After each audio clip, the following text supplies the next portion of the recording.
Okay, so today is going to be a real quick video. So you hopefully have more spaces filled in your paper. If you remember, these empty spaces that we did not paint is called what? Is called, you can call it out.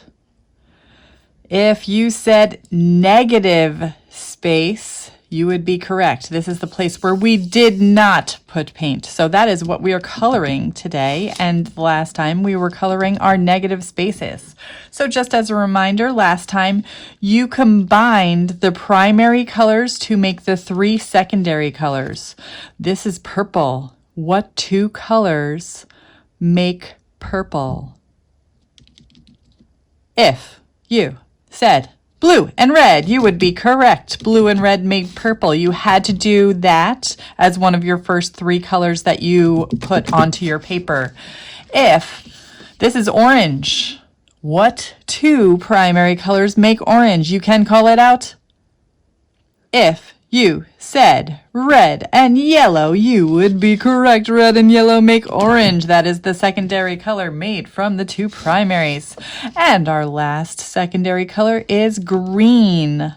What 2 colors did you mix to make green? If you said yellow and blue, you are correct.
Okay, so after you mixed those 3 secondary colors, you were supposed to become a color inventor and make any other colors. The rule was you had to mix at least 2 colors. You could mix 2 colors, you could mix 3 colors, you could mix 4 colors, whatever you wanted to mix.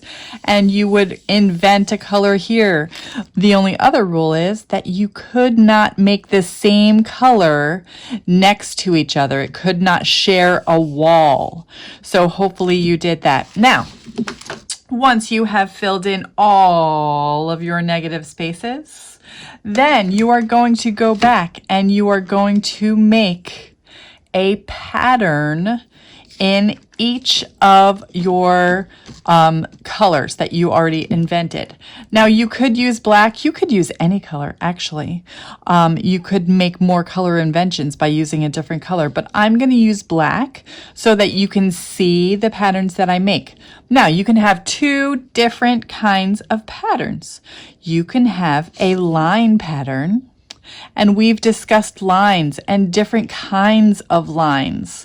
So this is a pattern of diagonal straight lines. You could do zigzags, you could do curly cues, you could do any kind of line that you want. You can make up some weird kind of line, which is like a bizarre castle wall line. Okay, so that's what I'm calling that, castle wall line. Whatever kind of line you come up with, you can use. I'm gonna make a ocean line over here. So whatever, I'll have some examples on the board. You can make any kind of line you want. So this space is done, complete, done. I'm going to come over here. You can also, the second option is to do a shape pattern. So I'm going to do a triangle shape pattern. Now, this is what's called an irregular pattern.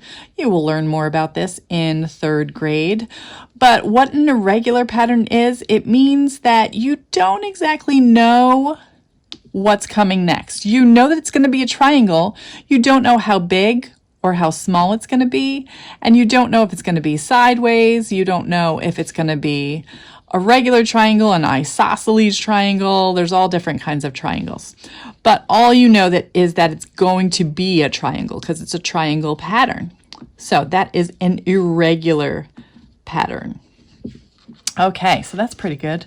Maybe I want to do this last one over here and this last one over here. So that is my irregular pattern. You can do a regular pattern if you want. If you don't want to do irregular like this, I just like the organic way that that flows. So I'm going to do an irregular pattern. So that is it. You can do a line design or you can do a shape design. Either way has to be a pattern. All right. And you could do a couple of them. You could do all of your negative spaces that you made colors in. It is totally up to you. And then once you are done, you can go ahead and do free draw. Have fun.